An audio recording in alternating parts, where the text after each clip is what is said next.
Now, let's go to South Africa, where their political leaders, some of them, chant about killing farmers. And indeed, many farmers have been attacked and killed in South Africa. And yet, Douglas, look at the New York Times coverage of this issue, where they note the backlash and right-wing commentators claim that an old anti-apartheid chant is a call to anti-white violence, but historians say don't take it literally. Douglas, the New York Times sees racism and hate everywhere, except in a genocidal chant and hundreds of murders.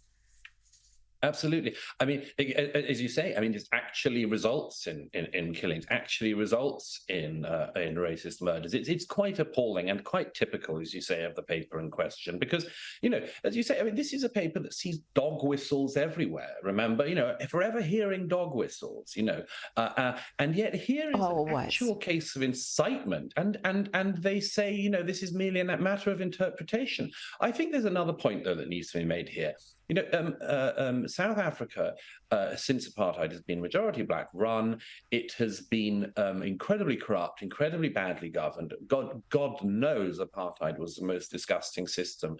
But, you know, there has been 30 years of failure of governance in South Africa. If you go to a place like Johannesburg today, you know, it is deeply, deeply unsafe for an average person. Gun crime is through the roof, random killings are through the roof, and major cities in South Africa just routinely have no electricity. So there are real problems in that country that need addressing. And the fact that demagogues like the man we've just seen lead whole stadiums in genocidal chants is a demonstration of a distraction technique. You know, let's distract from all of the failures of governance in this country and pretend that the issue is farmers. I mean, it is absolutely grotesque, and I wish more people would point that failure out. Well, it's not fashionable to point that failure out, and we all hoped that South Africa would have a different future, but it seems to be, Douglas, going down the path of Zimbabwe. It's becoming Zimbabwe, and it's just a tragedy for those people and for those farmers, because you just can't see how they have a future in that country anymore.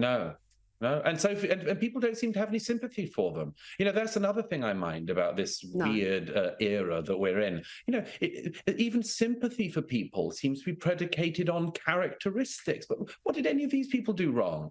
None of them have stolen anyone's land, but they don't get sympathy. And I think there's something very telling about that, and it's telling about the global response.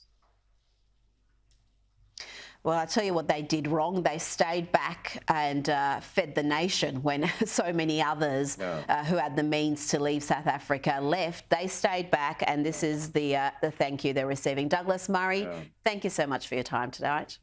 It's a great pleasure as always. Thank you, Rita.